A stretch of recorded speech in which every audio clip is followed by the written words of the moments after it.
All right, 2 more weeks to go. We are getting there. So what we got to last week was Jesus was a threat to the authorities. So Jesus had been confronting them, and primarily in his role as a teacher. Now we saw that Jesus was a prophet, and one of the roles of the prophet was always to be a challenge. It was always to call out the people, and especially the king, whenever the people were being led astray or the people were just not living according to the covenant. And so the priest would come along as a warning to say, hey, stop. This is what you're doing is wrong. God is about to do something very bad because of your present behavior, and so you need to stop what it is that you're doing. And so prophets were never popular. You never wanted to have the prophets around because generally they're going to come along with some pretty bad news and they're going to be telling you what it is that you're doing wrong.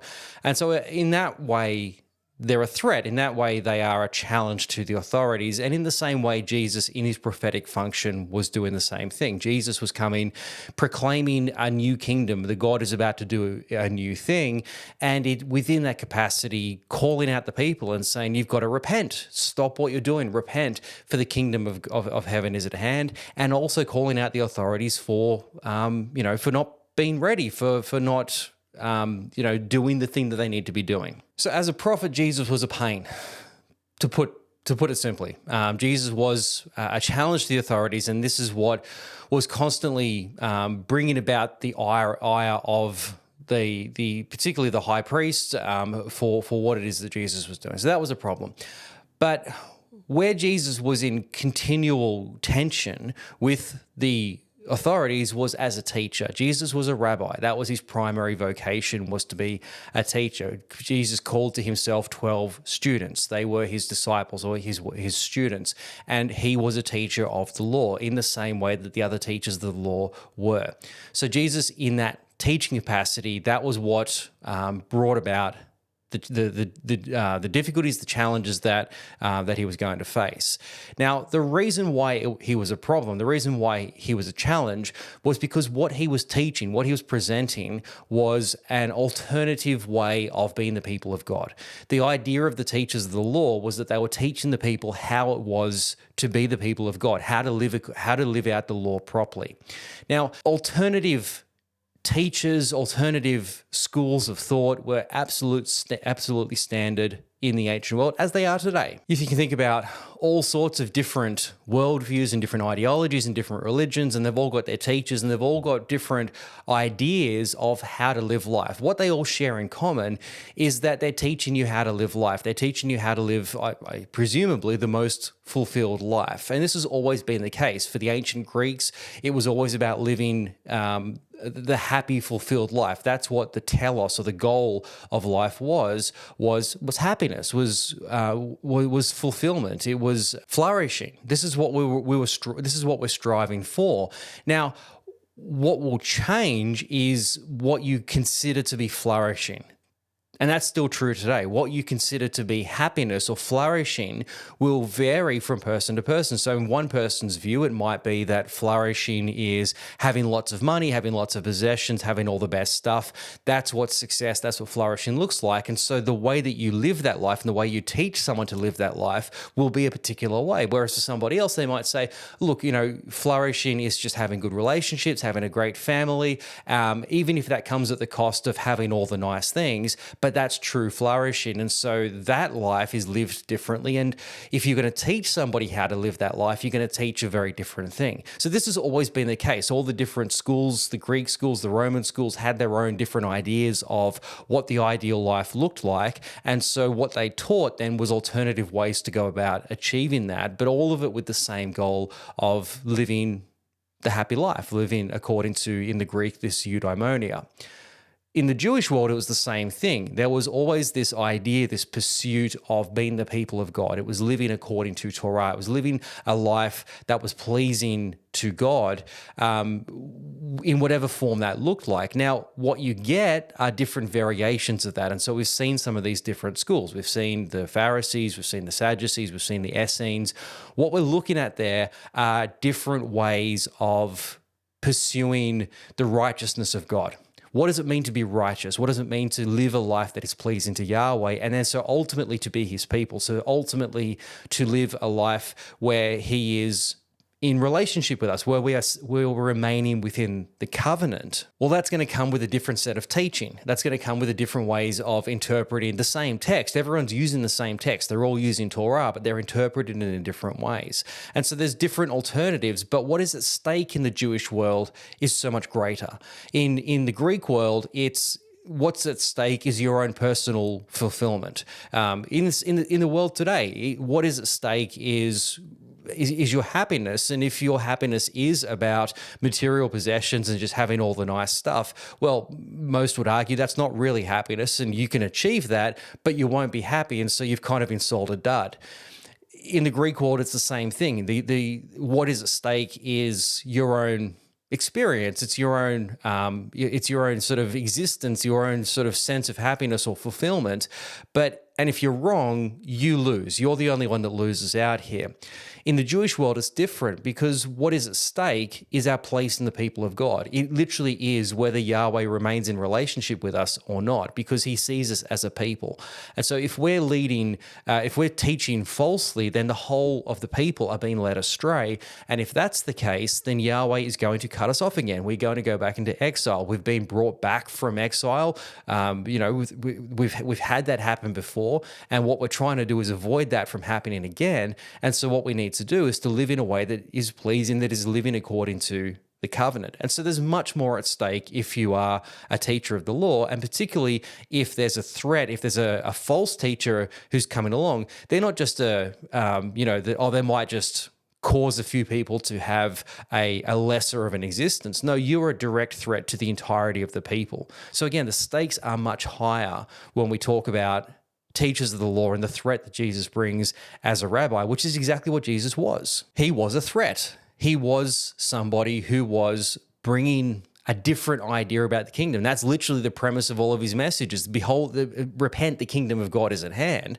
And then proceeding to teach different ways of doing the law. And what's worse is the people were listening. If Jesus as a teacher was leading the people astray, taking whole groups of people down this wrong path, that is going to bring us down to a very sticky end. And that's what we're trying to avoid here. So Jesus' threat as a teacher was a threat to the stability. It was a threat to the very relationship that they have within the covenant. Now, what made it worse was, again, that the people were buying into it.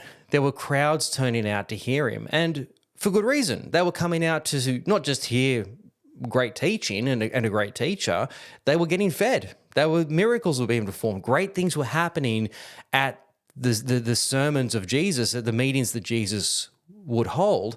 And so people were buying into it because this guy could be the one. He's teaching on his own authority. He's teaching with authority. He's not just saying, well, according to some teacher. He's saying, no, I say this. I'm telling you. And the only person who can teach on their own authority is somebody who's endorsed by God.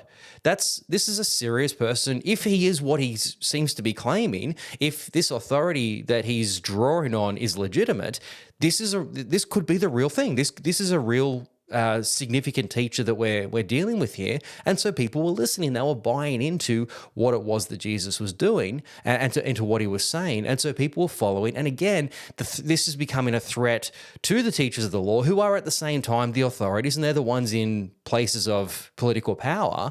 This is a challenge to their authority, but also generally to how they understand the relationship of the people of God with Yahweh. So all of this, and for the 3 years that Jesus was teaching, this was this constant tension that was at work of, well, where is this all going to go? What is the potential that Jesus is going to, what potential trouble could this Jesus bring in? And if more and more people continue to follow him, where is this going to end up? Not just from the point of view of the Romans, but what about the point of view of Yahweh? The thing that we're holding out for is this resurrection, where we're holding out for Yahweh to come and restore us and to restore his people back to himself. We're waiting for a restoration of the land, of the temple. We're a new king. We're looking to have Yahweh come and drive out these Romans.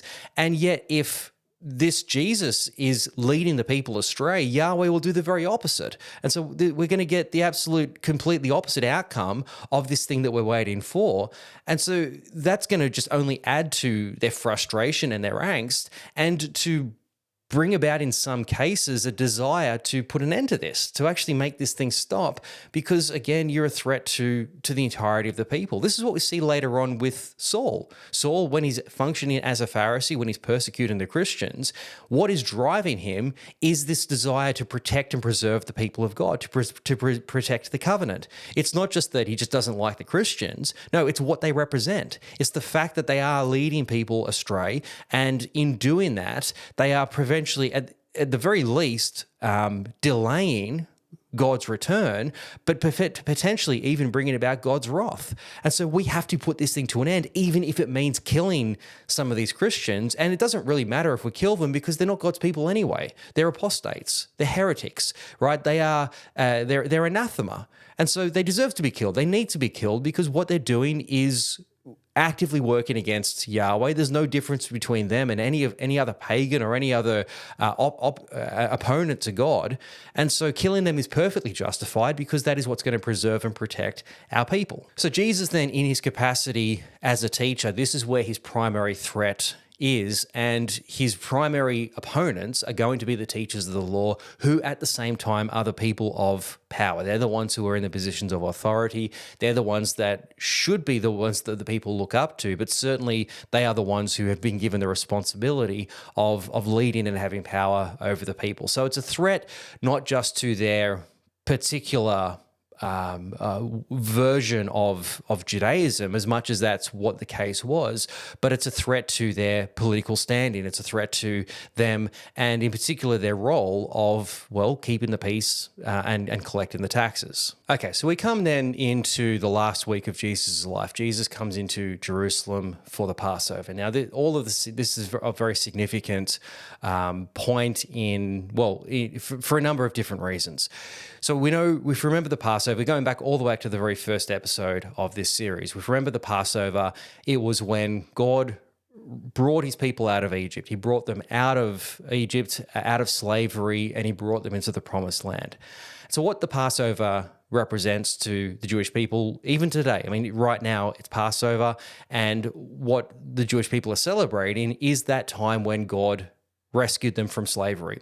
God is the one who redeems them. God is the one who rescues them. That's the God that we worship, and the one that we celebrate during the Passover.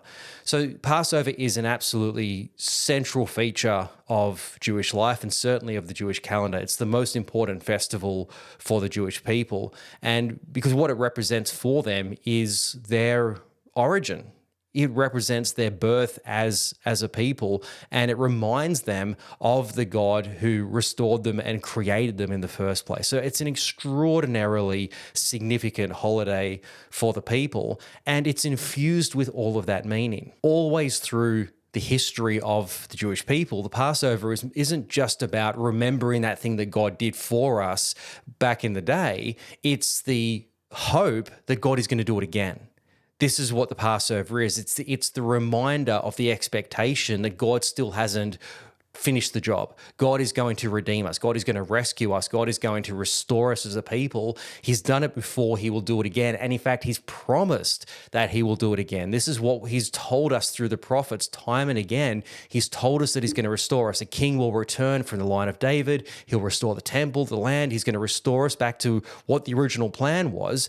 And we know that he's going to do it. He's the only one that can do it. And so what we're waiting for him is to do that very thing. And what Passover reminds us of is that is going to happen. And that could be now. That could be this Passover. That could be happening this year. We don't know when it's going to happen, but it's going to. And so the Passover, again, is the reminder of the hope, not just of what God did once, but what he's going to do for us again. So for the Jewish people, it's not just a nice remembrance, but it's a reinforcement of the hope. It's a reinforcement of the expectation. It's sort of a rekindling of the fire that God is going to restore his people. And this is what we're holding out for. So what the people will do then is that they'll come to Jerusalem. And we've talked about this already on multiple occasions. The Jewish people who are in the diaspora. Remember, there's more Jewish people living in the diaspora in the sort of cities outside of the land than there are in the land itself. Right. So there's Jews absolutely scattered all over the Roman world, and they will make a pilgrimage at least probably a couple of times in their life, but at least once. They're going to make a pilgrimage back to Jerusalem, and primarily for the Passover. This is what you're going to come back for, and to celebrate the Passover at the temple in the holy city, right? So every year, and even still, well, this year's obviously a bit of a different scenario. We were there a couple of weeks ago around, this time of Passover, and the place is absolutely empty. I mean, it's a whole different story, but this is a very unprecedented time, because normally if you're going to go to Israel during March and April, it's virtually impossible and way too expensive, because this is the time of year when everybody's going back over there. But at any rate, it's always the case that you're going to make that pilgrimage back to Jerusalem for this festival. And that was no less true in Jesus' time. Jesus was, like everybody else, was coming down to Jerusalem for this particular Passover. Now, remember what they did at this particular one is that you'll come for the Passover, and generally you're going to stay for Pentecost. So Pentecost takes place 50 days after the Passover. And so if we remember from Acts 2, when there was all of those pilgrims still in Jerusalem there to celebrate Pentecost, and Peter's preaching to them. And if you remember, they're Jews from all over the world, from as far away as Rome. You've got Jewish people from all over the world. Why were they there? Well, they'd come for the Passover. They'd come already maybe a month and a half ago, and they'd stuck around for Pentecost. So the Jewish people are coming from all over the world. Jesus is amongst these many pilgrims that are coming down, and they're all converging on Jerusalem. And so you can get a sense then of what the city is going to be like. It's going to be absolutely packed. Now, not everyone, in fact, all of these pilgrims, they're not staying in Jerusalem itself. The city's already very small, and it's not like there's lots of hotels. Where you're going to be staying is outside the city. And so we read about Jesus staying outside and coming into Jerusalem every morning.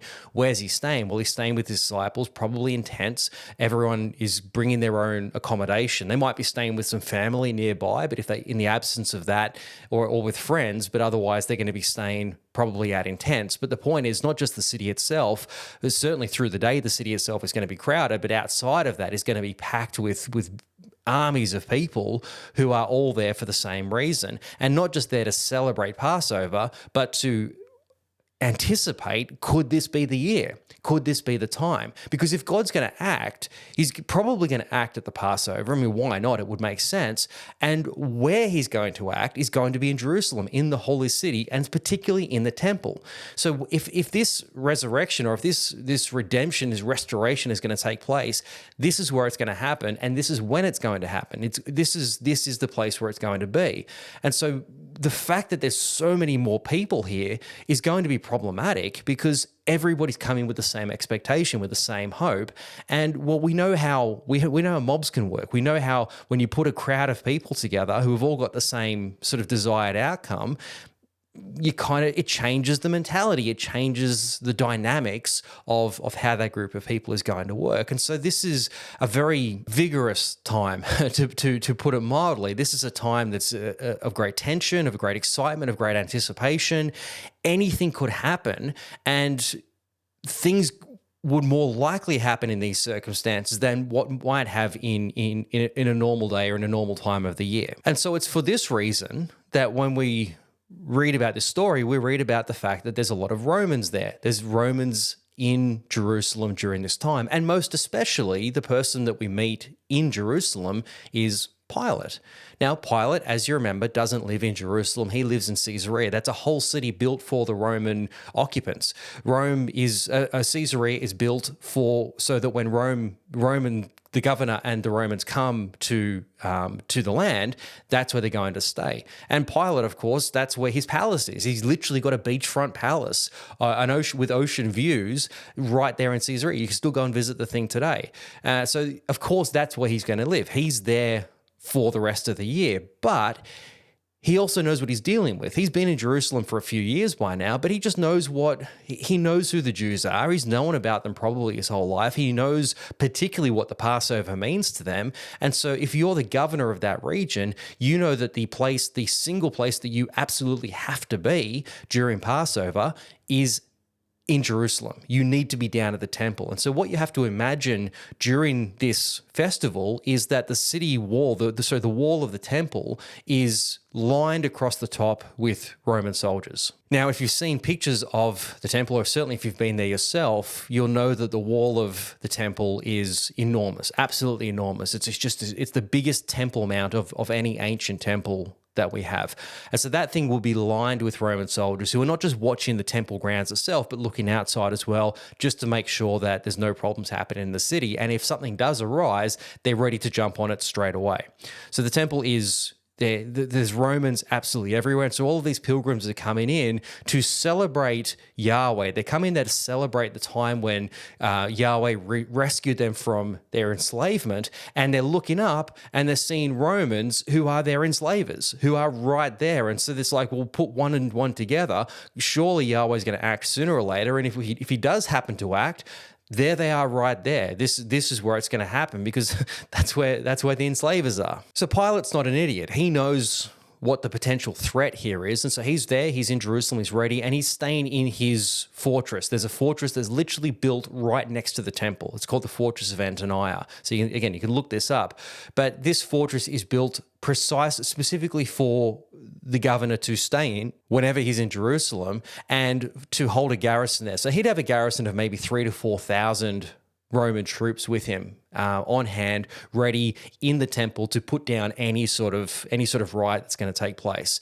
So he's very well armed, he's very well prepared, and well, again, he's not dumb. This is a smart governor who knows enough about the people that he's ruling to know that, well, this is when, again, if it's going to go down, this is when it's going to happen, and this is where it's going to happen. So he's there ready for that to, just in case that is happening to take place. But the thing to keep in mind, on the other hand, is that Pilate knew about Jesus. Pilate absolutely would have known who Jesus was. He would have heard the rumors. He would have had spies all through the land who are watching everything that's going on and bringing reports back as to everything, just to see what's happening with the people, and just to see where any of the potential threats are. So he absolutely would have heard about Jesus. There's absolutely no question. And he certainly would have known that Jesus was in town because, well, the rumors would have got around. Jesus would have turned up. And the thing about when Jesus turns up is that there's a lot of anticipation amongst the people of, well, could he be the one?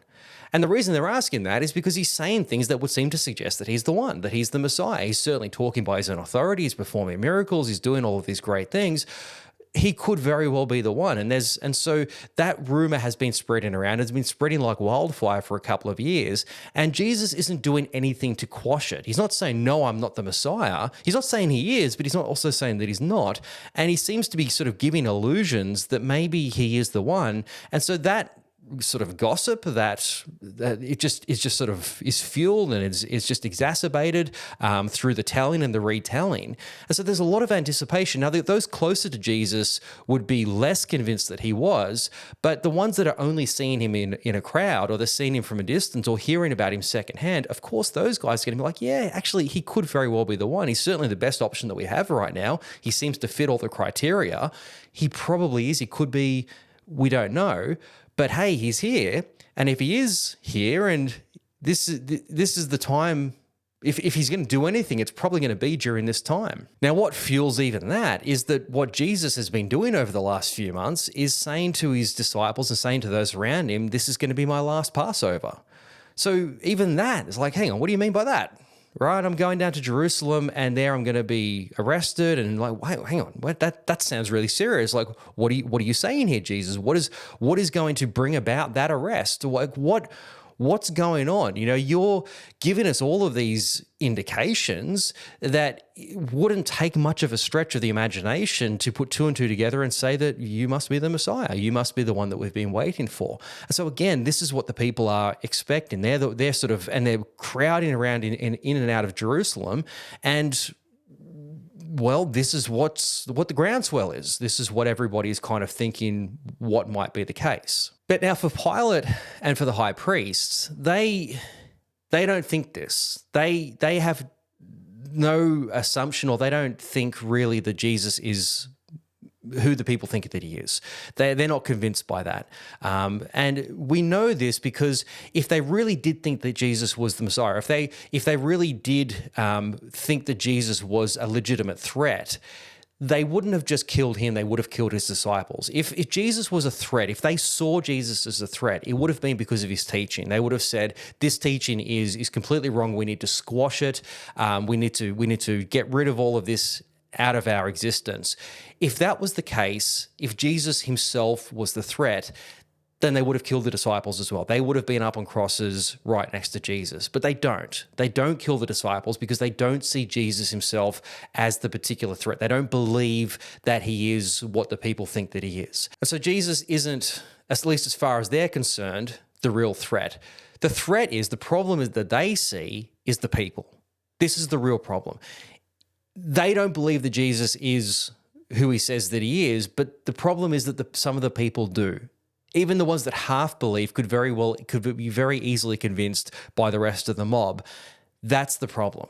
It's the people. If Jesus is misinterpreted in some way, and that sets off a spark of insurrection, now we're going to have a problem. And so the threat here is the people. This is what we need to deal with. And what that will look like is that we just need to get rid of the spark. The city is a tinderbox. It's ready to go off. I mean, this is a city full of dry timber out in the hot sun. It's just going to need a match. Jesus is that match. He's the one who could set all of this off. And so we just need to get rid of the match. That's the threat. Once the match is gone, there's no more problem here. It just remains a tinderbox, but it's not doing anything else. It's not burning down at this point. So if we can keep this nice and simple, if we can just eliminate him, the threat, then, well, that's going to put an end to all of this craziness, and we can just get back to our festivities. We can just get back to the Passover, and it's always going to be a bit tense, but it's not going to be as bad as it could be if Jesus remains. So the plan is ultimately to get rid of him. Do that, and then we effectively eliminate the potential for any further action. So that's the situation we find ourselves in, the sort of not just the political situation, but the cultural, or sort of the atmosphere in Jerusalem. It's very tense, and it's only exacerbated by the presence of Jesus and his disciples. This is, if anything is going to happen, of all of the Passovers, if something is going to happen, this is a very likely candidate for the time that it's going to happen. And so all of those pieces are in place. And so this is sort of what's going to ultimately lead later on to Jesus' arrest.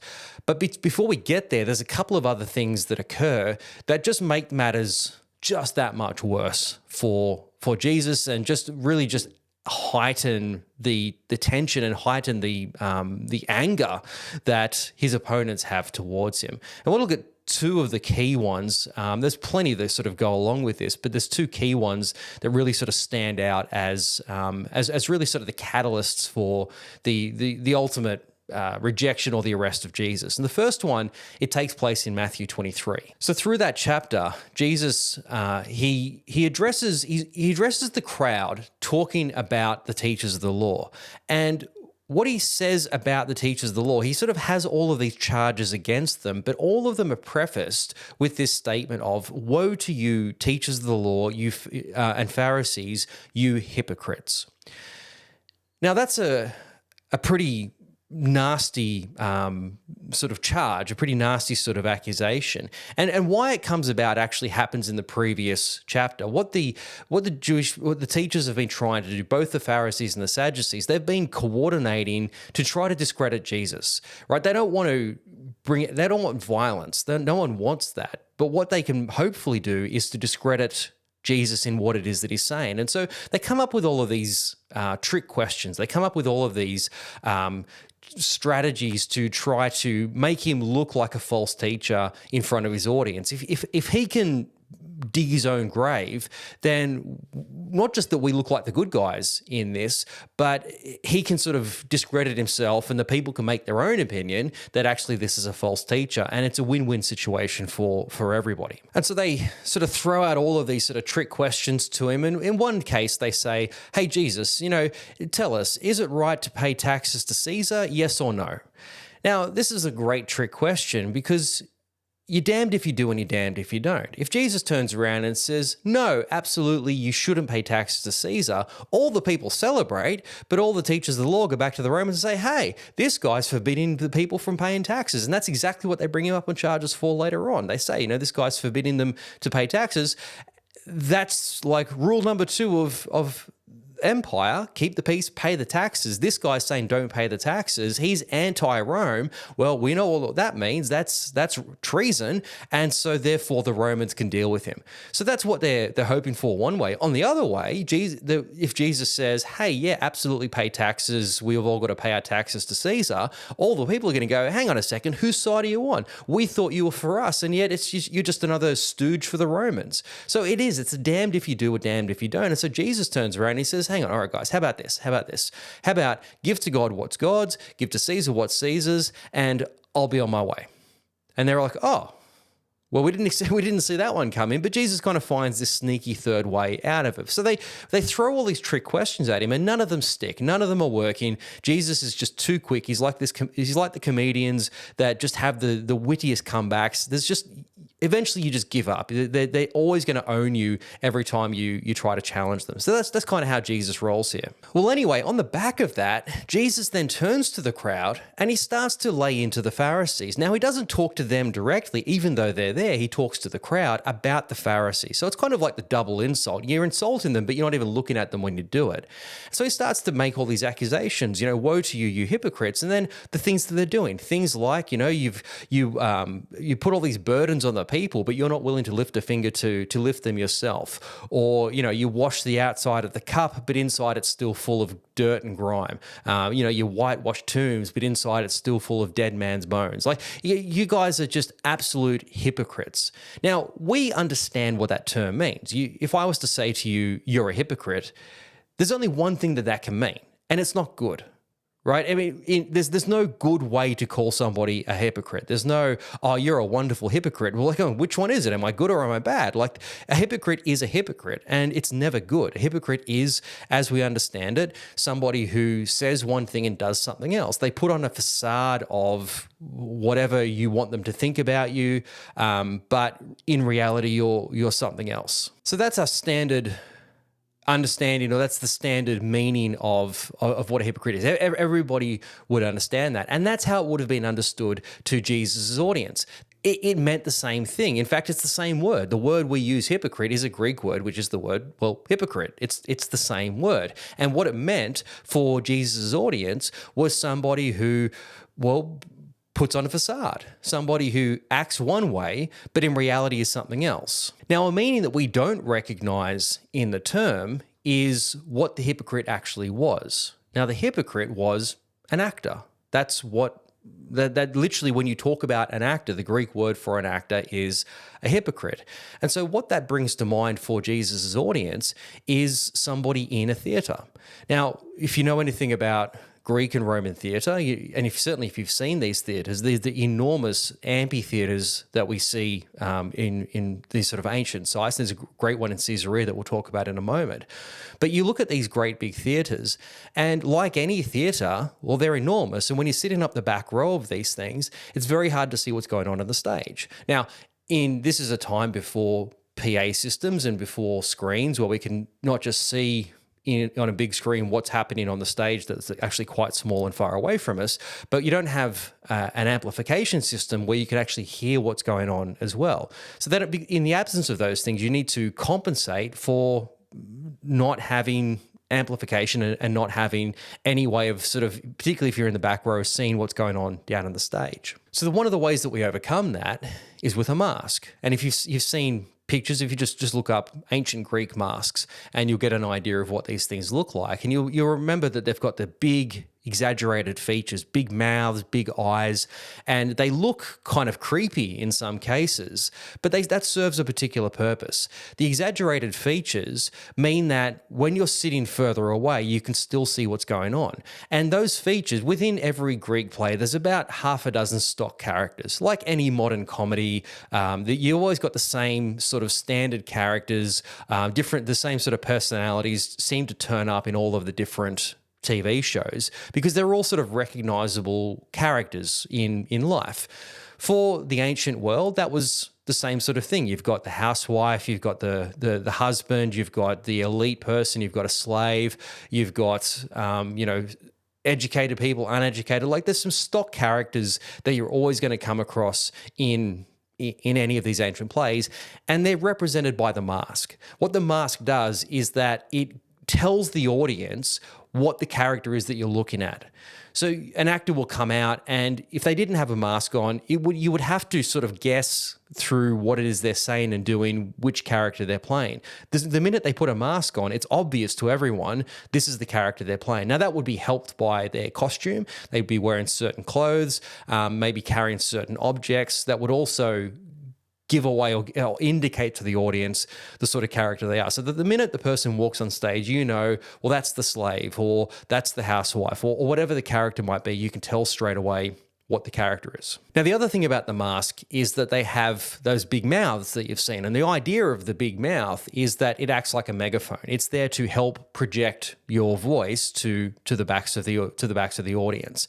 And these actors were highly trained in their ability to project so that, you didn't need a PA system to be able to be heard in the back row. The way that the theaters are designed is to amplify sound. The theater itself works like a megaphone, and then the mask sort of magnifies that even further, and then the way that the actors will speak is also designed to help to magnify that. So they're very effective. They're very talented. It's would have been an incredible experience to go and see one of these. But again, the point being that the mask is what makes all of this possible. Now, another level to the mask is that it means that the same actor can take on a number of different roles throughout the play. Now, I'm not a big theatre goer, but the times that I've gone, you can see that from one act to the next, you'll have an actor from Act 1 will take on a different character in Act 2. And the idea of that is just simply to cut down on the number of actors that you need to take in a theatre display around. So if you're traveling around the world, you don't want to be traveling around with 100 actors. You might want to be able to travel with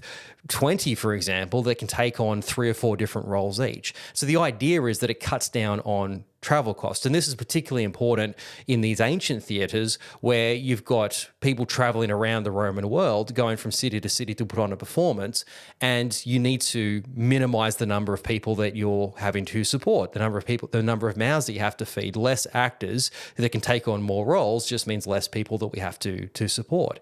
So what will happen is that the actor can take on different roles through the play, and in fact, as I said, it was a bit of a game where the audience would be able to sort of guess from one act to the next, well, who in this Act 2, with that character there, who's the actor and what did they play in the previous act? And that's sort of a bit of a game the audience had, sort of guessing, which actor was which. And the really, really good actors could take on the next role in such a way that, well, we can't even tell which actor it was from the first act or from the next act. One other factor, of course, in this is that only men acted.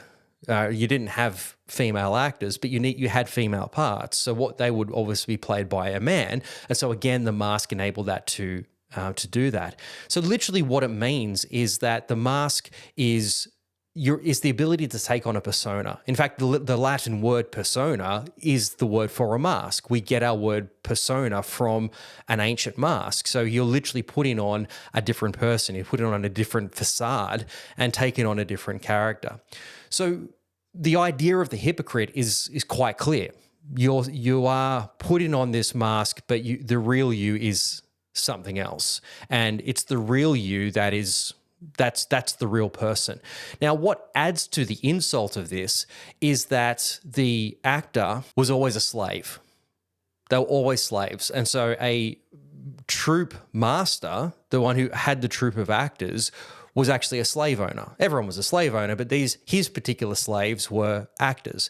So actors were always the lowest status people. People enjoyed actors. They enjoyed the performance of acting, but what they hated was the actor themselves, because the actor was a slave. They were low status, they were debased people. And even in the very rare instances where somebody was maybe a freeborn person but also an actor, they were still somebody subject to the whims of an audience. The audience was telling them their whole objective was to entertain an audience. Well, that's what a slave does. A slave's role is to make other people happy. That's what their life's purpose is. So how is that any different to an actor? So an actor is always low status, certainly by virtue of being a slave, but even as a free person, they're basically a slave in all but name. So it's an absolutely terrible status to be if you're an actor. And so when Jesus, again, when he's calling Pharisees hypocrites, he's calling them actors, he's calling them fakes. He's saying you guys are putting on a facade. You pretend to be righteous, but the real you is something quite disgusting underneath. And more than that, you're a low status scumbag, really. I mean, now, without saying that, certainly the audience would have been snickering at the fact that he's just called them actors, right? He's just called them slaves in what they are. So the insult here is absolutely egregious. I mean, it's absolutely scathing of an insult that Jesus is laying against these teachers of the law, laying against his opponents. And so when you read back through Jesus' encounters then with the teachers of the law, with the Pharisees throughout the course of his ministry, what these encounters basically boil down to is Jesus exposing them. He's Jesus unmasking them. He's taking off the mask. They're coming up and they're confronting Jesus with all of their righteousness, and he's taking off the mask and he's saying, you're a fake. That's what you are. And I'm proving that by calling out your hypocrisy, by pointing out the hypocrisy in the things that you're saying. You're not who people think you are, and you're certainly not who you present yourself to be, and so I'm going to unmask you. And he's been doing that for a long time, only now it's just heightened by the fact that he's got this crowd in front of him, and he's saying that's what these people are. And he's going through step by step and he's unmasking them. You say that you're this, so you do these things, but really this is what you actually are. Again, pulling off mask after mask. Needless to say, the teachers of the law and the Pharisees that were there present at that time are absolutely irate. He's not just undermining them, he's absolutely discrediting them. He's making them out to look like absolute fools. But in doing that as well, challenging their authority.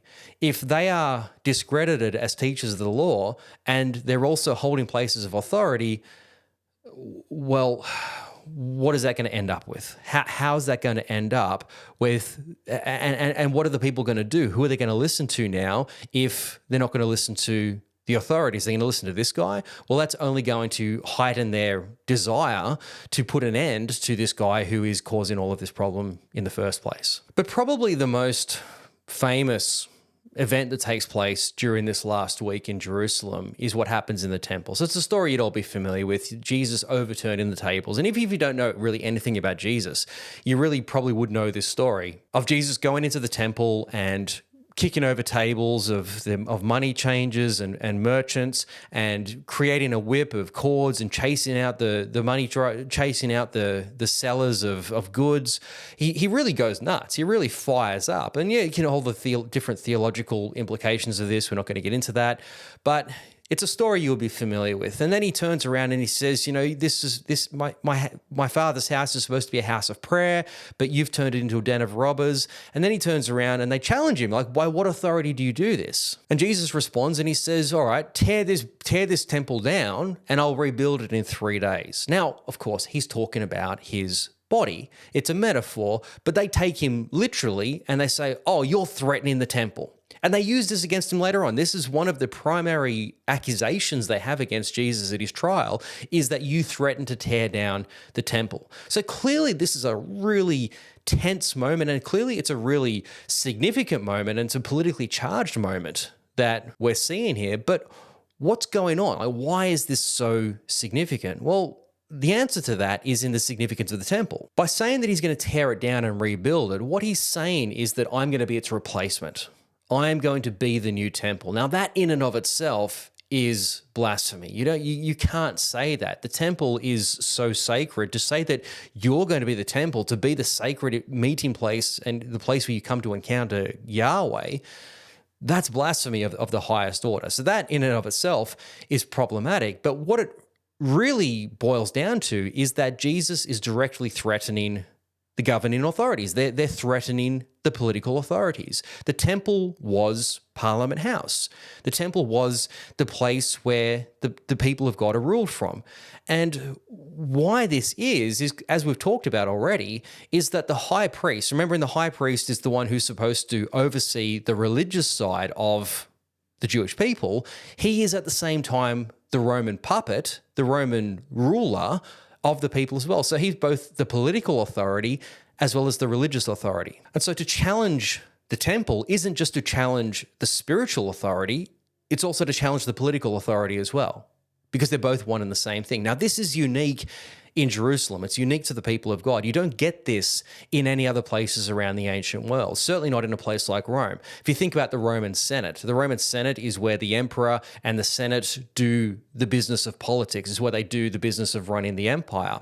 Now, they're all religious people. They all believe in the gods, and the house itself has religious or spiritual significance to it, but it's not a temple. It's a place of politics. The place of religion is done elsewhere. Now, every time they meet, they will make a sacrifice at the nearby temple. If they make a decision, they'll make a sacrifice at a nearby temple. So everything that's ratified in that Senate is confirmed or it's sealed by a sacrifice, maybe it to Jupiter or to the supreme god of the Roman world, or to Mars, for example. If it's a decision to go to war, we make a sacrifice to Mars. The gods are involved at every level of Roman political life, but the Senate itself is not a religious place. It's not the place where the religion is done. That's done at the temples. So there's a separation between the political authority and the religious authority. In Jerusalem, it's a different story. In Jerusalem, it's both one and the same thing. And this goes all the way back to its institution. If you remember, King David fronted up the cash to build the temple. It's his son Solomon that built it, but then it was Solomon who also consecrated it. And so the kings have always been associated with the temple. Now, there was a separation. There was going to be a high priest and a king, and that was always intended to be the plan. But by the time we get to Jesus' life, remember, we don't have a king anymore, certainly in Judea. What we have instead is a high priest who's working on behalf of the Romans as functionally, he's working as the king. So he's both the political as well as the religious authority. So when Jesus threatens the temple, he's threatening that. He's threatening that power. But what makes the situation worse is what Jesus is actually doing. He's overturning the tables of the money changers as well as those who are selling goods. Now, what are the two different roles here? Well, the first one is the people selling goods. What are they selling? Well, they're selling sacrifices. They're selling animals to sacrifice at the temple. Now, that's practical. There's nothing inherently wrong with this. If you're traveling from Rome, you're coming to the temple, you're going to make a sacrifice when you get there. You're not going to carry the sacrifice with you all the way from Rome. That's just not something you're going to do, particularly if it's a large sacrifice, right? That's just not practical. What you're going to do is you're going to get to the temple, buy the sacrifice at the temple, walk it up into the temple, and then do the sacrifice there. That makes sense. That's just a good practical way to do this. But that means that someone has to sell the sacrifice, right? They have to sell these animals to be offered. Well, that creates a market, doesn't it? That creates an opportunity for people to sell and to make money. And of course, they're going to profit from this. And so now it's not explicit in the text, but what is implied is that it's become a den of thieves, as Jesus would say, which was implying that the people selling these sacrifices are doing it for profit. They're doing it to gouge the people out of their money as well. I mean, in a sense, there's still profit motives in any business, but they're using what is a sacrifice, what is meant to be the relationship with Yahweh. They're using it to make money. They're using it purely for profit motives. Now, again, that's not explicit, but that is what certainly Jesus is implying with the charges that it's become a den of robbers. So that's a problem, right? This place is supposed to be a place to come and honor Yahweh, and instead they're using it to make profit. But then you've got the money changers as well. The other thing that when you come to Jerusalem, you're coming with your local currency. Now, local currency is not welcome in the temple because the foreign currencies have all of they're always engraved with an image of a pagan god. So when Jesus has that confrontation and he says, show me the coin, and he says, whose image is on this? Well, that's Caesar's. Well, that coin, you can look it up. It's just Google the Jesus denarius and you'll see the image of it there. On one side is the image of the Emperor Tiberius. On the other side is who was the emperor at the time that this happened. And on the other side, you've got a picture of the goddess Pax. Now, it's actually the mother of Tiberius, the mother whose name is Livia, in the guise of the goddess Pax. And so what the coin is saying is that I'm Tiberius, but I'm also the son of the goddess Pax. So this is an idol image. That's what you're bringing into the temple. And so Jesus making them in the temple show that coin is exposing their hypocrisy. He's saying, hey, you guys are trying to pin me for this. You're the one bringing idol images into the temple in the first place. And so he calls them out and again unmasks their hypocrisy. But the point being, when you come into the temple, you need to, into the temple, you need to exchange your foreign currency for the local currency, for shekels. If only to pay the half shekel tax that everybody is obligated to pay, that's got to be only paid in Jewish currency. Well, like all money exchange services, you're going to pay a fee. There's a commission for that. We're doing a service for you. We're going to make something for that. And so they're getting stung for coming in to get foreign currency, and it's being done in the temple. This is the frustrating part. Now, where it's being done is in the court of the Gentiles. Now, there's the court of the Gentiles, which is the place, as the name suggests, for the Gentiles to come in and to encounter Yahweh. Well, what the people have done is turn that into a marketplace. So the Gentiles can't come in there and encounter Yahweh. What they come in there instead is to encounter all of this marketplace, this corruption that's going on, rather than having the experience at the temple that they should have. And so this place that's been set aside for people to come into is being closed off by the very people that are supposed to be welcoming these Gentiles in the first place. They're coming in literally as Gentiles with Gentile currency and say, sorry, you're not welcome here. That money's not welcome here. You need to become Jewish in order to be able to participate in this. So Jesus is naturally fired up about this, and he goes and does what he does. But more than that, what was going wrong was that the temple was functioning in the opposite capacity to what it should have been. The temple was always meant to be a light to the Gentiles. It was meant to be the beacon for bringing in the Gentiles into the people of God. That's what the function of it always was. What it had become instead was a staging ground for insurrection. What it had become was a place where we're going to plot to kill those Gentiles. So the Romans who are there should be welcomed into the temple to come and participate in the cult of Yahweh.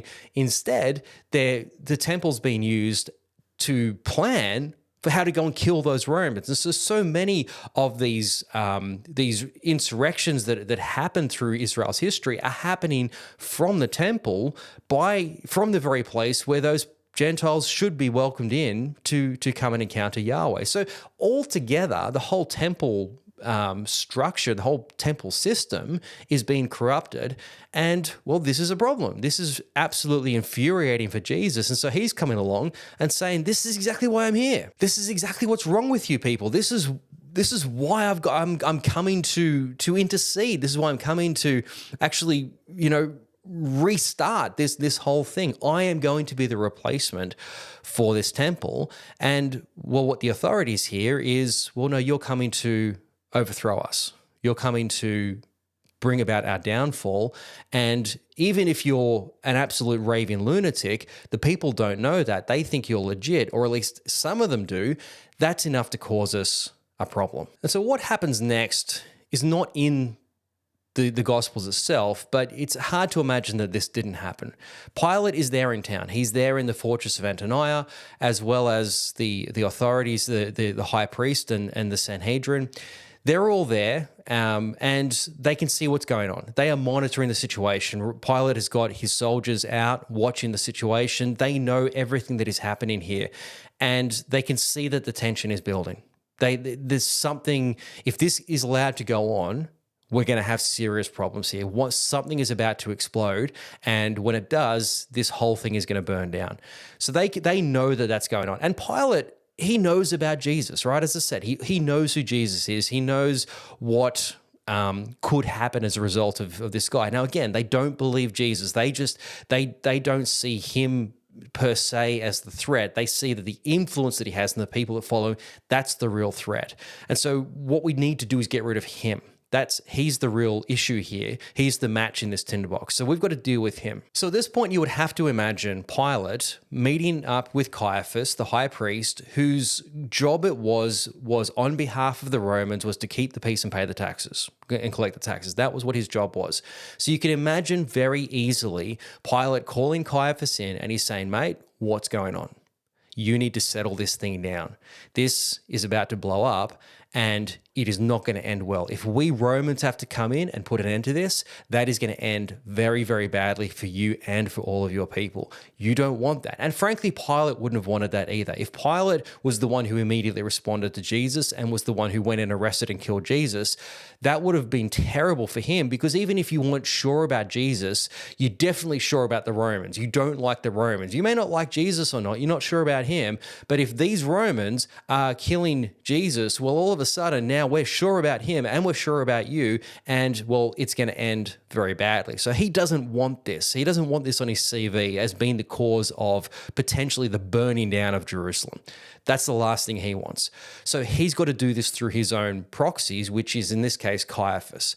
So you have to imagine he calls Caiaphas into some sort of conference and he says, mate, you need to put an end to this, because if you don't, it's going to end badly for all of us. And well, I'll leave it to you to decide what to do next. So then we know from our story that Caiaphas calls together through the night. He calls together a conference of the Sanhedrin, and amongst them is Annas, his father-in-law. So remember the previous high priest, who's something of like an emeritus role now. He's still around. He's still sort of elderly, and he's bringing wisdom to the situation, but not actually functioning as the high priest.